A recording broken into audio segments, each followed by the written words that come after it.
तारिका, तारिका, Nikhil ambulance को phone करो जल्दी। नहीं घबरा मत, ये उस ड्रग का ही असर है, ठीक हो जाएगी। तुम एक काम करो, जरा पानी लेकर आओ। पानी पानी।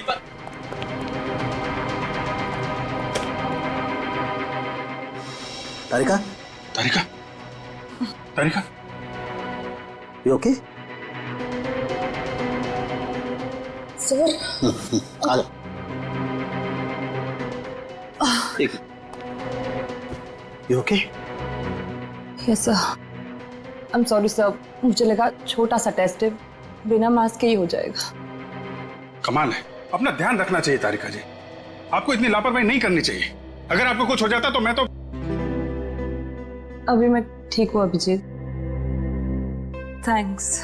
ध्यान रखिए आप। सर वैसे इस ड्रग का नाम क्या है जिसकी वजह से इतना सब कुछ हो रहा है? बैक्सट्रॉल 100 बहुत ही खतरनाक ड्रग है। एक बार ये ड्रग शरीर के अंदर गई, खून में शामिल हुई तो 15 मिनट से ज्यादा जिंदा रहना नामुमकिन है। बस सिर्फ 15 मिनट? इसका मतलब ये राहुल और विशाल, इनकी तो मौत हो चुकी होगी। बिल्कुल, दोनों मर चुके होंगे। मगर ये ड्रग इनके शरीर में गया कहां से? किसी ने जबरदस्ती दिया या खुद? एक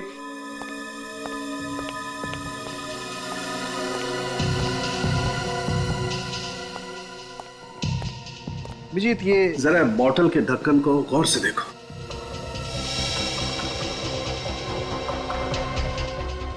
इस ढक्कन पे तो चेन है, ऐसा लग रहा है इंजेक्शन से किया गया है ये चेन। एग्जैक्टली, ये इंजेक्शन से ही किया हुआ चेन है। अभिजीत, किसी ने इंजेक्शन के जरिए इस पानी की बोतल में वो ड्रग इंजेक्ट की, बिना सील तोड़े हुए।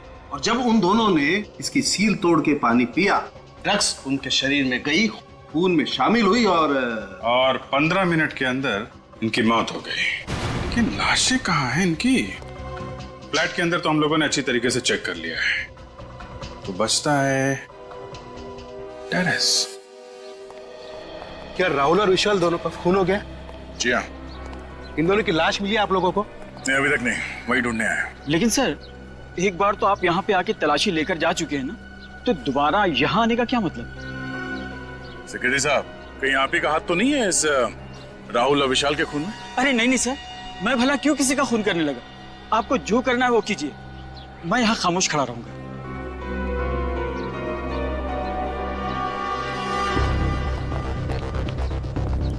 ये सब तुम्हारी वजह से हो। न तुम उन दोनों को किराए पे मकान देते, न आज ये नौबत आती। तुम शायद भूल रहे हो कि फ्लैट देने से पहले एनओसी तुमने दी थी। ये खून के छींटे देखो। ड्रग्स की वजह से राहुल और विशाल दोनों खास रहे होंगे, तब ये खून यहाँ दीवार पे लगा होगा। देखने से तो ऐसा लग रहा है सर, तड़प तड़प के मरे होंगे दोनों। सर समझ में नहीं आता लोग ड्रग्स लेते क्यों हैं? थोड़े से सुकून के लिए अपनी पूरी जिंदगी बर्बाद कर लेते हैं। इस केस में ड्रग्स लिया नहीं गया है, दिया गया है उस पानी के बोतल में। सर अगर इस दीवार पर खून के छींटे उनके खांसने से आए हैं, तो इसका मतलब उस वक्त वो लोग जिंदा रहे होंगे। हाँ, मगर ज्यादा देर तक जिंदा नहीं रहे होंगे। डॉक्टर सालुंके ने बताया था ना कि इस ड्रग के असर से 15 मिनट में इंसान ढेर हो जाता है। इस टेरेस को अच्छी तरह से देखो, छन मारो।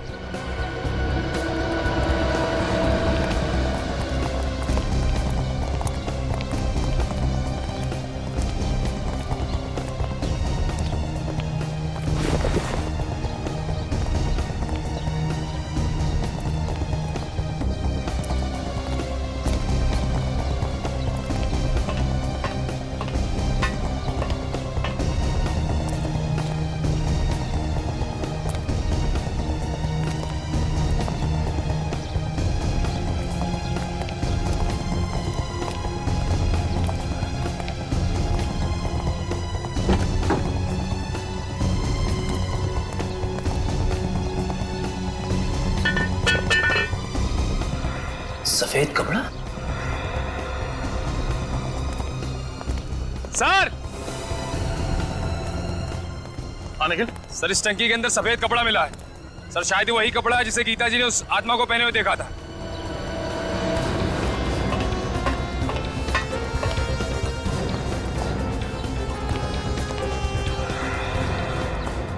जरा देखो।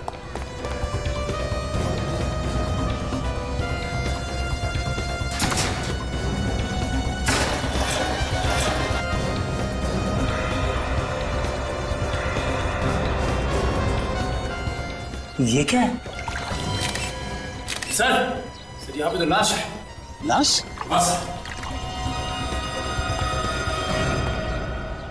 लाश देखना चाहते थे ना, आइए।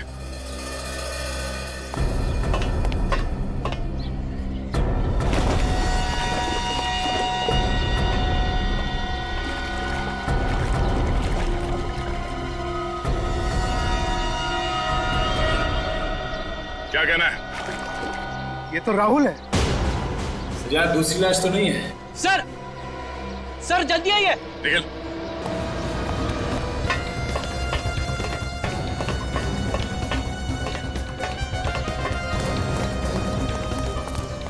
फ्रेडी, अंदर देखिए सर क्या है।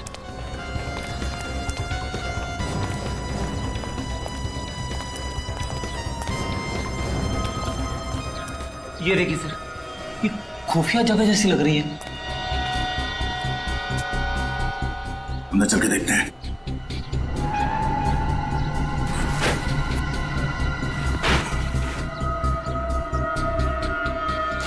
अरे दूसरी लाश यहाँ पे।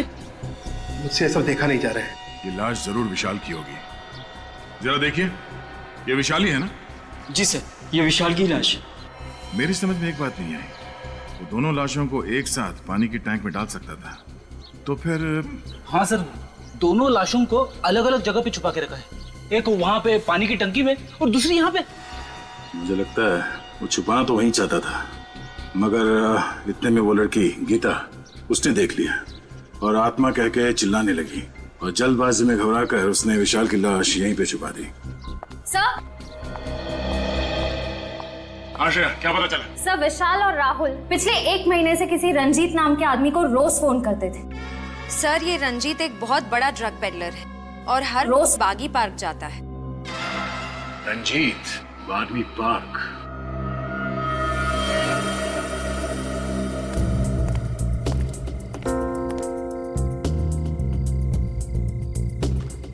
सर पार्क में तो कोई ड्रग्स बेचने वाला नजर नहीं आ रहा है। लगे रहो फ्रेडी, वो आएगा, जरूर आएगा। चना ले लो, चना गर्मा गर्म चना ले लो भाई साहब, चना भाई साहब, चना ले लो गर्मा गर्म। अरे फर्स्ट क्लास है साहब, ले लो। सर ले लेंगे बाद में।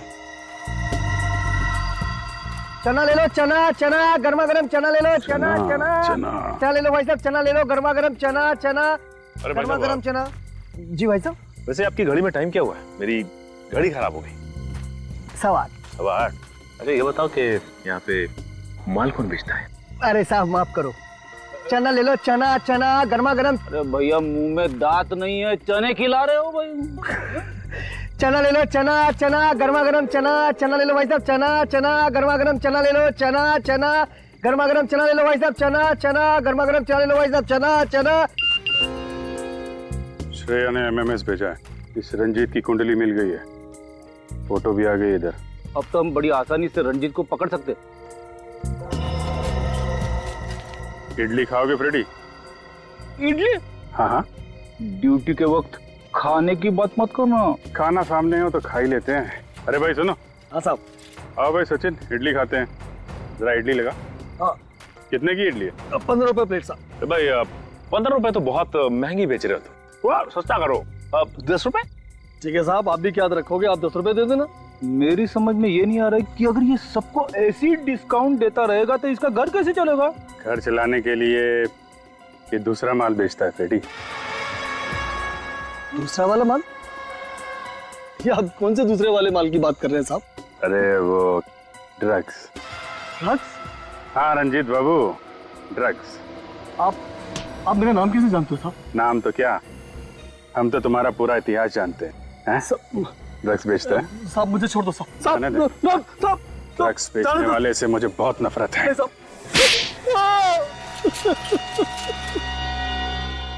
मैंने राहुल विशाल को नहीं मारा साहब, वो तो मुझे ठीक तरह से जानते भी नहीं थे। जानते नहीं थे तो उन लोगों ने तुम्हें इतने सारे फोन क्यों किए? क्योंकि वो दोनों भी मेरी तरह ड्रग्स बेचते थे साहब। उन दोनों को मैं ही धंधे में लेकर आया था, लेकिन धीरे धीरे वो मुझसे आगे निकल गए और मुझसे सारे ग्राहक छीन लिए। और इसी बात का बदला लेने के लिए तुमने उन दोनों को ऊपर पहुंचा दिया? नहीं साहब, मुझे तो पता भी नहीं है कि वो दोनों दुनिया में नहीं है साहब। वैसे अच्छा हुआ साहब वो दोनों मर गए। बहुत जल्दी मार्केट में वो नया ड्रग्स लेके आने वाले थे साहब। नई ड्रग्स? कौन सी? मुझे नाम नहीं मालूम साहब, तो कोई ब्राजील का ड्रग था साहब। वो दोनों मुझसे कह रहे थे कि जल्दी किसी पे आजमाने वाले हैं वो ड्रग। अगर उसका असर सही निकला तो उन दोनों को माला माल होने से कोई नहीं रोक सकता। कहीं ये ड्रग पेस्टरल सॉप तो नहीं? ये ड्रग्स वो किस पे आजमाने वाले थे? मुझे नहीं पता साहब, इस बात को 1.5 महीना हो गया साहब। मुझे लगता है शायद कोई गड़बड़ होगी, इसलिए वो ड्रग्स को मार्केट में नहीं ला पाए साहब। मतलब सर वो लोग जिस पर भी ये ड्रग्स आजमाने वाले थे उसकी तबीयत तो बिगड़ गई होगी। राहुल और विशाल का ही कोई क्लाइंट होगा। उनके क्लाइंट्स के बारे में जानते हो तुम? सर आइए आप लोग, आइए। इधर खड़े हो जाओ सब लोग, लाइन लगाओ इधर। चलिए इधर खड़े हो, इधर खड़े हो। ड्रग्स लेते हो तुम लोग हैं? नहीं सर, आपको कुछ गलतफहमी हुई है। हम लोग ड्रग्स लेना तो दूर, कभी हम लोग ने ड्रग्स देखा भी नहीं। हाँ सर, जरूर हमें कोई फंसा रहा है। सर हम तो कॉलेज में पढ़ने वाले स्टूडेंट्स हैं, हम ड्रग्स के चक्कर में क्यों पड़ेंगे सर? अच्छा, अभी पता चल जाएगा। रेडी? सबका ब्लड टेस्ट करो। नहीं सर प्लीज, हमारा टेस्ट मत कीजिए। ब्लड टेस्ट भी करेंगे और पॉजिटिव आने पे तुम्हारे पेरेंट्स को भी बुलाएंगे, ताकि उन्हें पता तो चले जिस उम्र में भविष्य बनाना चाहिए तुम लोग ड्रग्स के अंधकार में डूब रहे हो। नहीं सर, आपसे कभी ड्रग्स को हाथ भी नहीं लगाएंगे सर। अब बात समझ में आ गई है? देखो, हमारे सारे सवालों का जवाब दो तुम लोग। पूछिए सर। ये ड्रग्स कौन देता है तुम लोगों को? सर वो राहुल और विशाल, वो लोग अपने घर में पार्टी करने के बहाने हम लोग को ड्रग्स बेचते थे। तुम लोगों को मालूम है राहुल और विशाल का खून हो गया है? खून? सर हमें उसके बारे में कुछ नहीं मालूम सर। अच्छा ये बताइए कि उनकी किसी से दुश्मनी थी क्या? नहीं सर, हमें नहीं पता। हम तो सिर्फ उनसे ड्रग्स खरीदते थे, और उनके कौन से दुश्मन थे या कौन दोस्त, ये हमें नहीं मालूम। मगर उनका खून हुआ कैसे? बैक्सटेरल सॉप नाम के ड्रग से। बैक्सटेरल सॉप? हाँ, उन दोनों ने कभी ये ड्रग्स बेची थी तुम लोगों को? नहीं सर, हम तो इस ड्रग का नाम पहली बार सुन रहे हैं, हमने कभी नहीं लिया। सर अगर ये ड्रग्स आसानी से नहीं मिलते और अब तक मार्केट में आए भी नहीं, तो हो सकता है कि किसी सप्लायर ने ये ड्रग विशाल और राहुल को दिया। तो इस रंजीत को बुला। अभी तुम लोग जा सकते हो, लेकिन याद रखना ड्रग्स को हाथ भी नहीं लगाना है, वरना। सॉरी सर, हम लोग कभी ड्रग्स नहीं लेंगे और ना ही किसी आसपास के लोगों को लेने देंगे। ठीक है, आइए।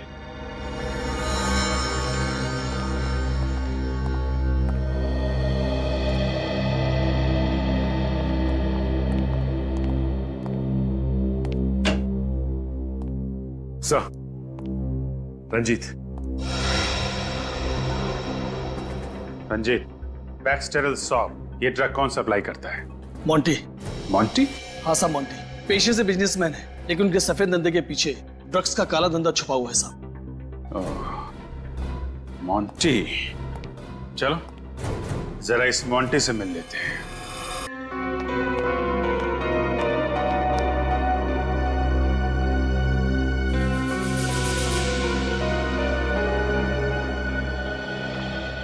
क्या सोच रहे हो? कुछ नहीं।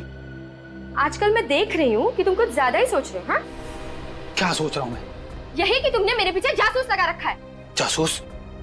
क्या बकवास कर रही हो तुम? मैं कोई बकवास नहीं कर रही हूँ, मैं बिल्कुल सच कह रही हूँ। तुमने मेरे पीछे जासूस लगा रखा है। अच्छा, अगर मैंने तुम्हारे पीछे जासूस लगा रखा है तो तुम्हारे पास इस बात का क्या सबूत है? है सबूत? सबूत है? हाँ है। सबूत है तो पेश करो ना, देरी किस बात की है? सबूत भी पेश करूंगी। और वो? और वो? और वो क्या? वो बोलो ना, और वो क्या?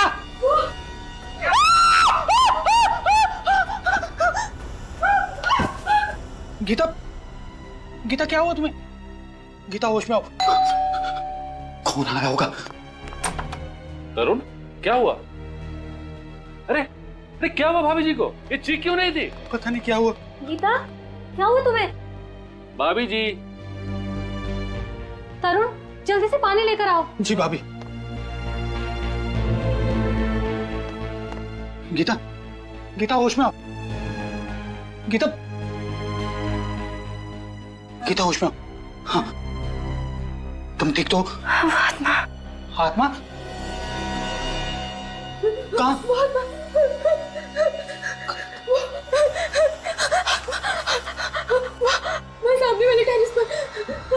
वहां तो कुछ भी नजर नहीं आ रहा गीता। तरुण मेरा विश्वास करो, वहाँ मेरी आत्मा देखी।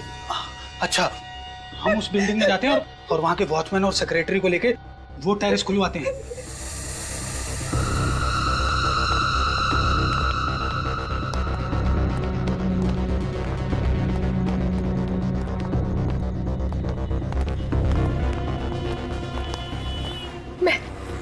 मैंने यही चलते हुए देखा था उसे, लेकिन यहाँ पे तो कुछ भी नजर नहीं आ रहा है।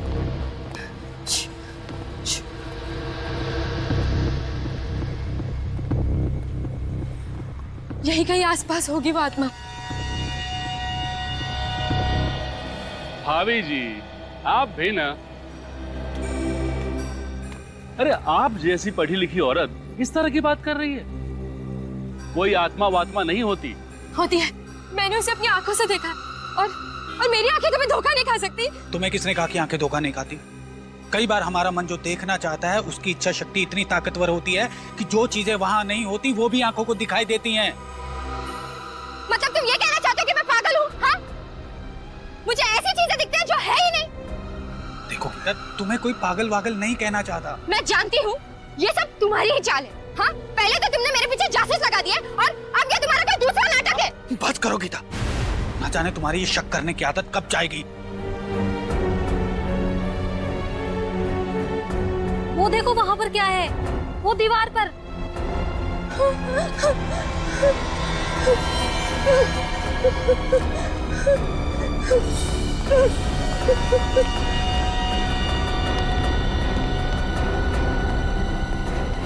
ये तो खून है। देखा देखा, मैंने कहा था ना कि कोई आत्मा है। इस टेरेस पर मैंने किसी आत्मा को देखा है। अब तो यकीन हुआ ना आप लोगों को मेरी बातों पर? उस आत्मा ने किसी को मार दिया है और ये उसी का खून है।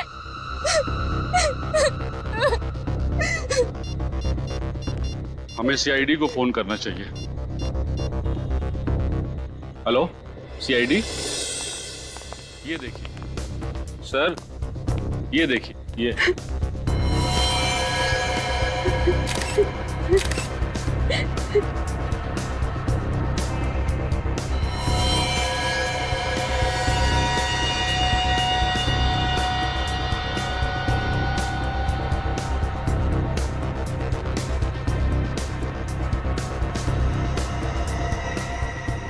खून अभी भी ताजा है। अभी थोड़ी देर पहले तो मारा उस आत्मा ने। आत्मा ने? आत्मा के पास कोई चाकू वगैरह था क्या जो उसने मारने वाले का खून निकाल दिया? हाँ? मारा किसे इस आत्मा ने? यहाँ तो कोई लाश नजर नहीं आ रही। मगर खून तो है ना, फिर ये खून आया कहाँ से? खून है, मगर इतना खून नहीं है जिससे लगे कि किसी को मारा गया है। आप मेरी बातों पर यकीन क्यों नहीं कर रहे सर? सर शायद ये खून किसी बच्चे का हो, इस छत पे खेलने आया हो और उसे चोट लग गई हो। लेकिन साहब, इतनी रात को कौन सा बच्चा आएगा छत पे? यहाँ रात को कोई नहीं आता। वो आत्मा ही थी सर, उसने सफेद रंग के कपड़े पहने थे। मैंने उसे अपनी आंखों से देखा है। आत्मा के बारे में तो कुछ कह नहीं सकते, और यहाँ कोई आया जरूर था। सच सच बताओ, तुम सो तो नहीं रहे थे? साहब 15 मिनट के लिए मेरी आंख लग गई थी। अब तुम घर में जाके सोना, कल ही मैं तुम्हारा हिसाब करता हूँ। नहीं साहब, ऐसा मत करना। मैं रोज जाकर डबल ड्यूटी करता हूँ। अरे जाकर भी तुमने क्या कर लिया? फिर भी तो ये सब कुछ हुआ ना। सर, हमें गीता जी की बातों पे गौर कर लेना चाहिए सर। आत्माओं का कोई भरोसा नहीं है। रेडी? ये आत्मा कुछ नहीं है, कुछ और ही चक्कर लगता है। एक काम करते हैं, इस सोसाइटी के सारे फ्लैट चेक करते हैं।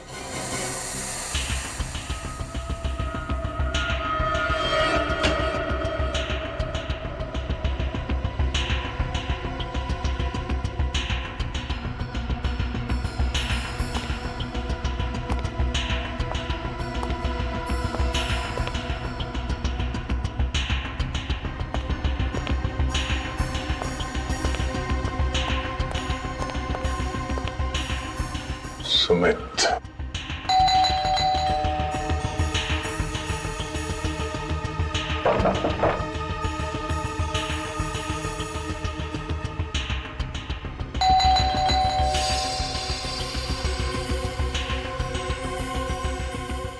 Light of. क्या हुआ सर? गड़बड़ है? कुछ गड़बड़ तो है। थोड़ी देर पहले ये लाइट चल रही थी, ये अचानक ऑफ हो गई। अंदर चल के देखते हैं।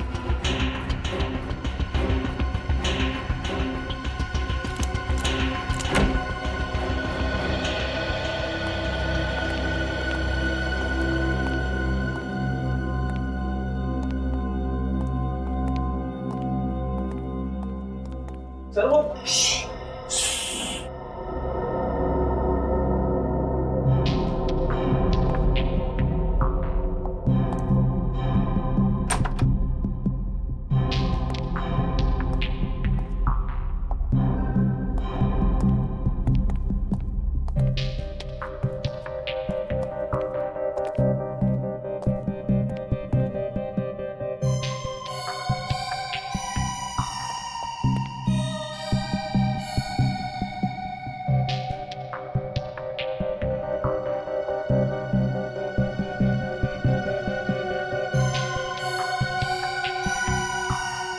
सुमित, बहुत हो गया ये छुपा छुपी का खेल।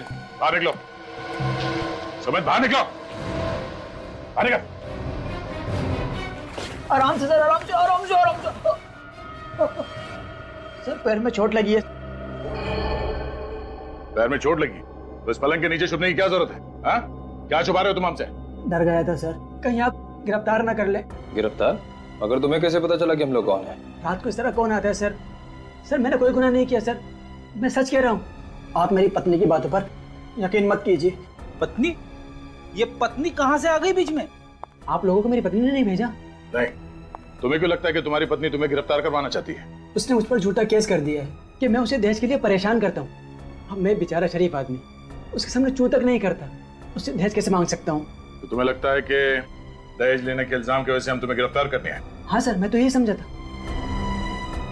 मगर आप लोग क्यों आए? बहुत जल्द पता चल जाएगा। हमारे साथ यहाँ पे कोई और भी था थोड़ी देर पहले? नहीं सर, मैं यहाँ अकेला रहता हूँ। थोड़ी देर पहले तुम छत पे गए थे? सर कैसा मजाक कर रहे हैं सर? सर चोट के साथ मुझे बाथरूम जाने में मुश्किल होती है, तो छत पर कैसे जाऊंगा? लिफ्ट से? इसका मतलब है छत पे मिले खून का राज इस फ्लैट में नहीं किसी और फ्लैट में है। श्रेया, छत पे जो खून मिला था उसे फॉरेंसिक लैब भिजवा दो। अभिजीत को बुलाओ। इतनी रात को कौन हो सकता है? 12:30। जी कहिए। Abhijeet, senior inspector Abhijeet, CID से। सीआईडी से? क्या बात है ऑफिसर, सब ठीक तो है? जी, हमें सिर्फ इतना पूछना था कि आपके घर में किसी को चोट तो नहीं लगी है? चोट तो नहीं लगी, लेकिन मेरा बड़ा बेटा अविनाश कुछ दिनों से अस्पताल में। अच्छा अच्छा अच्छा, हॉस्पिटल में है? जी सर। हम इसलिए पूछ रहे हैं कि आपकी बिल्डिंग के छत की वॉल पे हमें खून के छींटे मिले हैं। हमारे टेरेस पे खून के छींटे? जी। कौन कौन है आपके घर में? सर मेरी बीवी सुषमा। सुषमा, ये मेरी बीवी सुषमा है और छोटा बेटा अमन, और जैसे मैंने आपको बताया कि अविनाश तो अस्पताल में। आप? सुषमा, ये सीआईडी ऑफिसर है, कह रहे हैं कि हमारे टेरेस के दीवार पे खून के छींटे लगे हुए। खून के छींटे? लेकिन सर किसका हो सकता है वो खून? जी, वही पता लगाने की कोशिश कर रहे हैं हम लोग। अच्छा, ये जो फ्लैट है 601 नंबर का, इसका मालिक कौन है? इसका मालिक तो आपके सामने खड़ा है, ये मेरा ही फ्लैट है। अच्छा अच्छा, तो दो फ्लैट हैं आपके? जी हाँ सर, ये फ्लैट मैंने किसी को किराए पे देके रखा हूँ। किसे दिया है किराए पे? 2 लड़के हैं, विशाल और राहुल। विशाल और राहुल? हाँ, मुंबई आए कुछ मॉडल बनने के लिए। अच्छा, फ्लैट तो बंद है, कहाँ है लोग? इनका कोई ठिकाना नहीं रहता सर, बस कभी भी आ जाते हैं। मैं तो बस परेशान हो गया इनको फ्लैट देखकर। क्यों? ऐसा क्या करते हैं वो लोग? बस रात भर लाउड म्यूजिक, उछल कूद। मैं तो क्या, पूरा सोसाइटी के लोग उनसे परेशान है सर। हाँ सर, हमने तो उनको नोटिस दे दिया है, अगले महीने की 3 तारीख को छोड़ना है उनको फ्लैट। बस सर, आपके पास अगर कोई अच्छा किराएदार मिले तो बता दीजिए सर, हम तो बस परेशान हो गए इनसे। क्यों नहीं, जरूर बताएंगे। पहले जरा फ्लैट तो देख लें। ये? हाँ, चाबी है ना आपके पास? जी है सर। जरा दीजिए। ये लीजिए सर।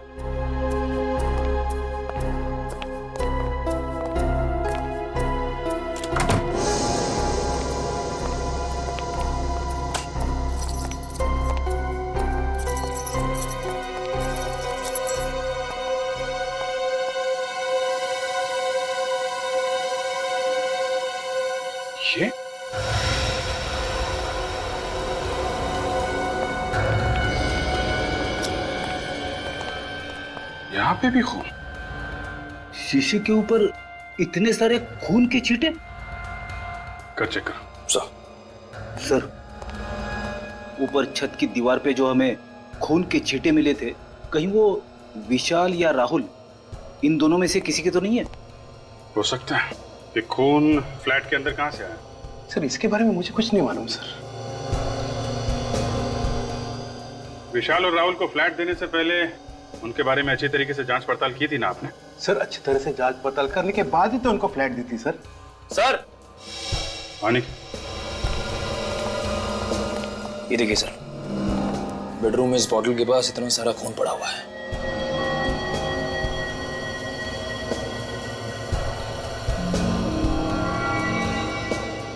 बॉटल पे भी खून है। लगता है ये बॉटल विशाल या राहुल के हाथ में होगी।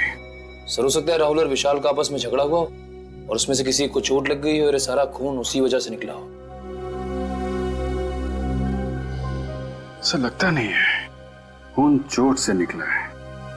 देख रहा खून के छींटे चारों तरफ। कुछ और ही हुआ है यहाँ पे।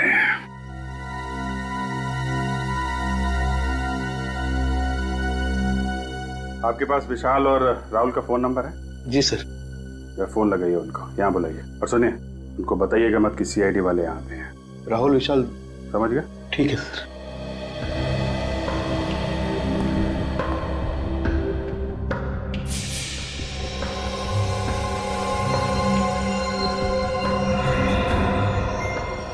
ये क्या है? पाउडर जैसा कुछ है।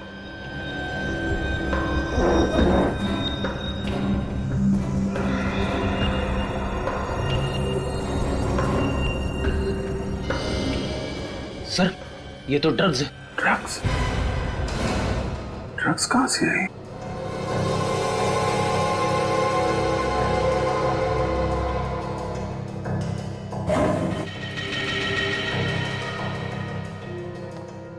इतनी सारी ड्रग्स?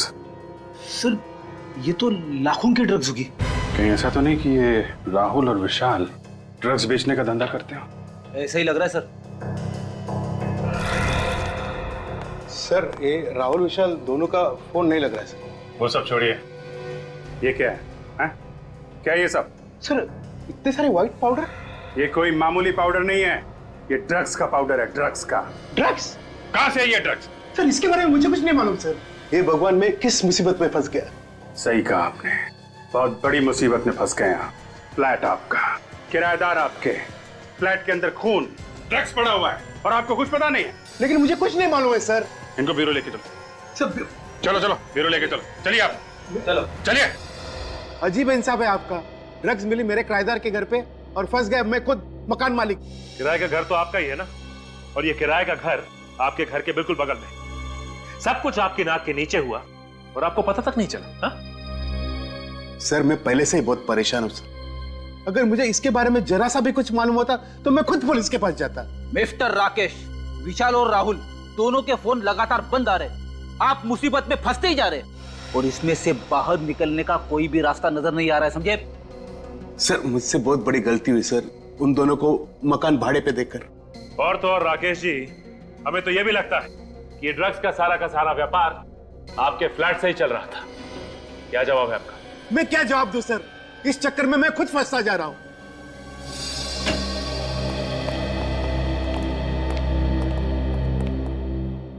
जी डॉक्टर साहब।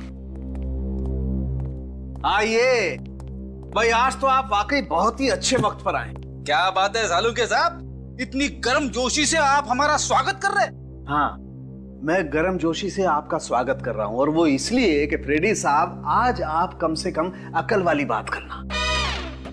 देखिए सालू के साहब, मैं हमेशा अकल की बात करता हूं।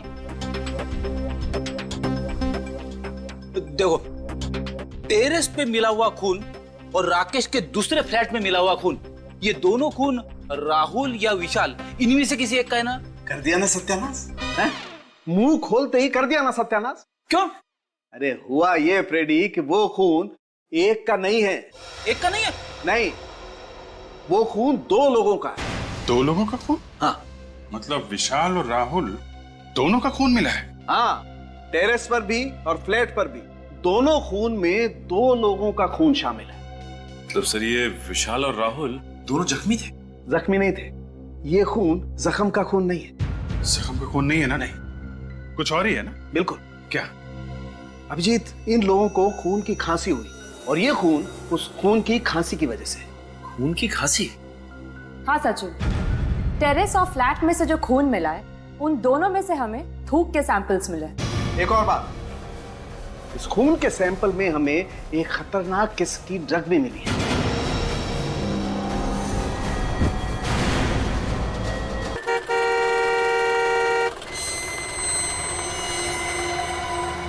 अरे रुकिए। अरे रुकिए, कहाँ जा रहे हैं आप? मोंटी साहब से मिलना है। उनसे मिलना है तो शाम को आइए, वो अभी सो रहे हैं। कमाल है, 11 बज रहे हैं और तुम्हारे मोंटी साहब कुंभकर्ण की तरह अभी भी सो रहे हैं। आप तमीज से बात कीजिए, हमारे साहब को कुंभकर्ण कहने की आपकी हिम्मत कैसी हुई? जरा इस पे गौर फरमाएंगे? सीआईडी? अब बताओ क्या कर रहे हैं आपके मोंटी साहब? वो वाकई में सो रहे हैं, क्योंकि रात को देर रात तक पार्टी करते हैं और फिर दोपहर के बाद ही उठते हैं। अच्छा, चलो आज देख लेते हैं कैसी नींद है तुम्हारे साहब की।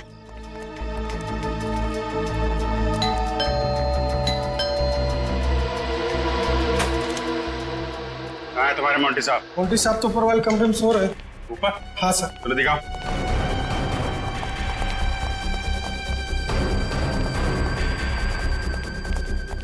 कहाँ पे? सर इस तरह।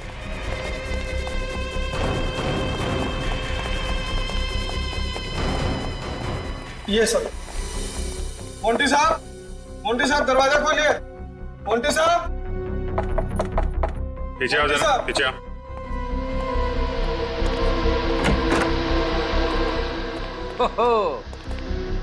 देखा सर, मोंटी साहब के ठाट बाट शराब का ग्लास हाथ में लेके ही सो गए। जगाओ इसे, इसे पूछताछ करनी है।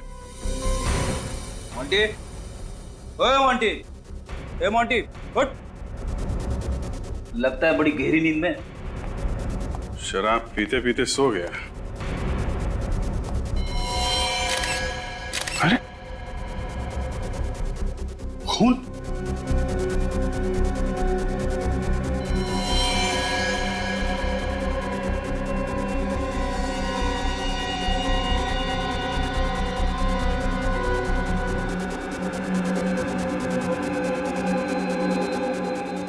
ये तो मर गया।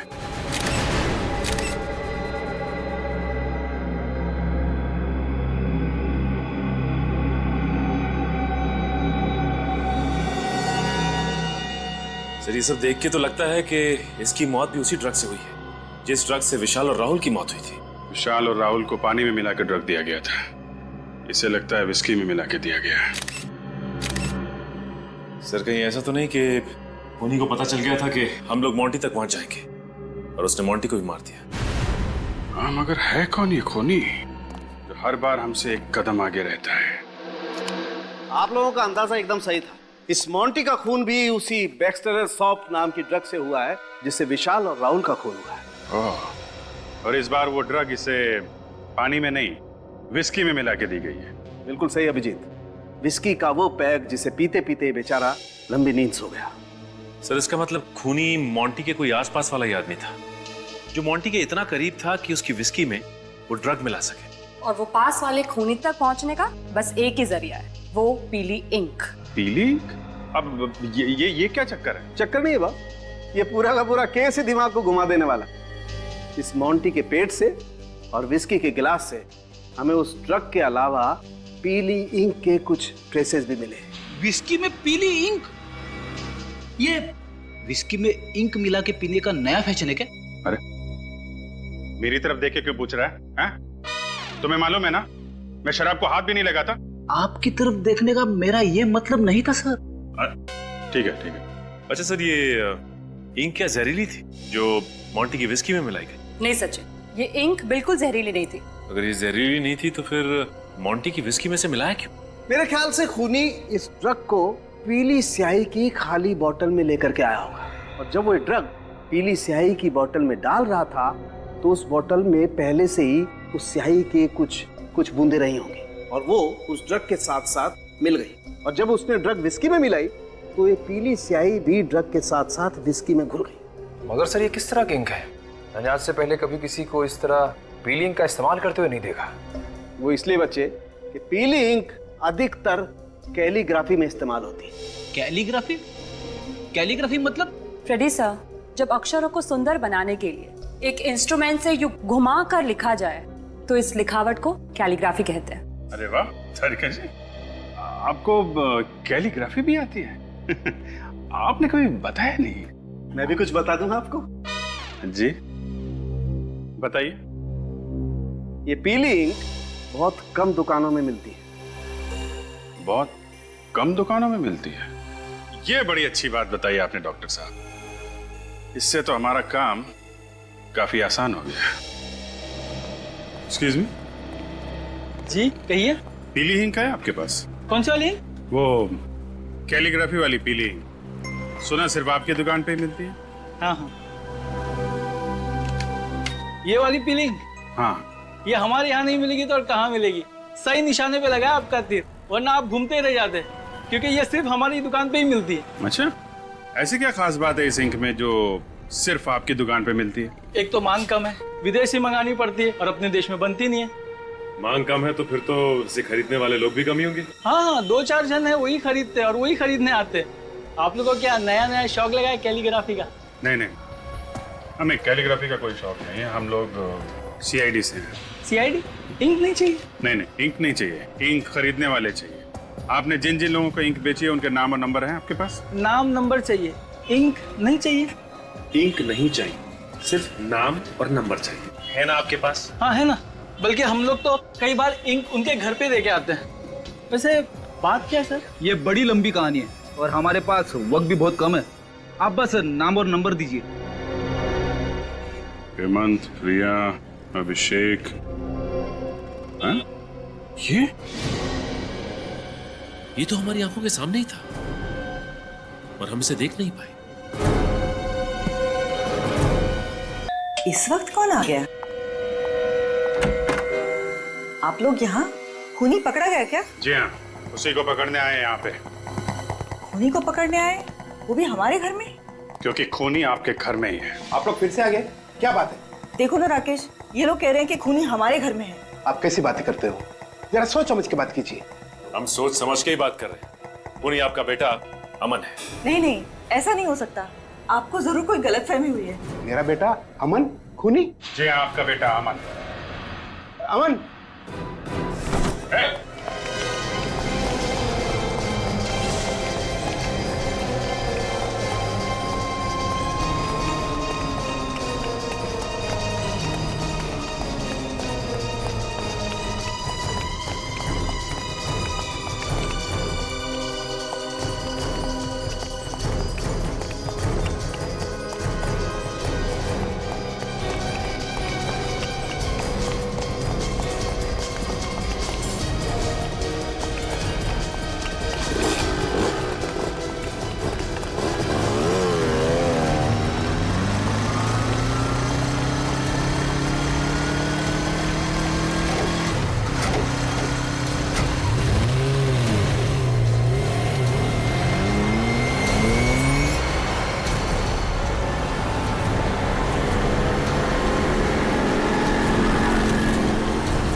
रुक जा, रुक जा। जाएगा कहाँ? आगे रास्ता बंद है।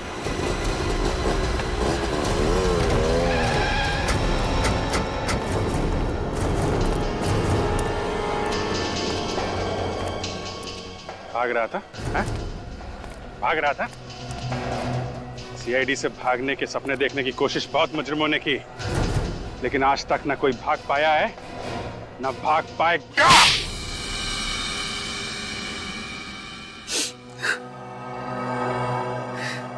सर, मैंने जो कुछ भी किया अपने भाई अविनाश, उसकी हालत का बदला लेने के लिए किया। ऐसा क्या किया था उन लोगों ने तुम्हारे भाई के साथ? सर, उन दोनों की वजह से आज मेरा भाई हॉस्पिटल में कोमा में पड़ा हुआ है। तुम्हारा भाई कोमा में? हाँ सर, एक दिन मैंने उन दोनों को बात करते हुए सुन लिया था। वो दोनों कह रहे थे कि बेचारा अविनाश बेवजह ही बलि का बकरा बना। उन दोनों ने वो पेक्सटल सॉल्व नाम की जो ड्रग थी वो सबसे पहले मेरे भाई पे आजमाई। और इस बात का बदला लेने के लिए तुमने उसी ड्रग पेस्टेरल सॉप की मदद से खून पे खून करना शुरू कर दिया। पहले विशाल का, फिर राहुल का और फिर मोंटी का। हाँ सर, सबसे पहले मैंने डुप्लीकेट चाबी बनवाई और उसी की मदद से वो ड्रग चुराई। और जैसे ही मौका मिला मैंने राहुल और विशाल की बोतल में मिला दी। और जैसे उनकी तबीयत खराब हुई मैं उन्हें हवा खिलाने के बहाने छत के ऊपर ले गया। और मोंटी? सर मोंटी अपनी दरिया दिली के लिए बहुत मशहूर था। एक दिन मैं उसके घर डोनेशन मांगने के बहाने गया और वहाँ मौका पाते ही मैंने उसकी विस्की में वही ड्रग मिला दिया जिस ड्रग को बेच कर वो अमीर बनना चाहता था। इतनी कम उम्र में 3 खून किए तुमने, एक बार भी तुम्हारे हाथ नहीं कांपे? बिल्कुल नहीं सर। सर अगर मेरा बस चले ना तो इस देश में हर एक ड्रग्स बेचने वाले को उसी ड्रग से मौत के घाट उतार दूं। आप जानते नहीं है सर, इस ड्रग की वजह से न जाने कितने घर, कितनी जिंदगियां बर्बाद होती हैं। और आज मेरा भाई हॉस्पिटल में है, वो कोमा में पड़ा है सर। पता नहीं वो इस कोमा से कभी बाहर निकल भी पाएगा या नहीं। सर माना कि मेरे बेटे ने 3 खून किए, लेकिन जिन लोगों को इसने मारा है वो भी तो अच्छे लोग तो नहीं थे ना सर। आप भी तो उन्हें गिरफ्तारी करने वाले थे ना। ये ठीक है कि जिन लोगों को इसने मारा है वो अपराधी थे, लेकिन इंसाफ पाने का जो तरीका इसने अपनाया है वो गलत था। इसे हमारे पास आना चाहिए था। तो अब आप क्या करेंगे सर? क्या मेरे मासूम बेटे को फांसी पे चढ़ा देंगे? देखिए इसका फैसला तो अब अदालत ही करेगी। वैसे 3 खून की सजा तो फांसी ही होती है।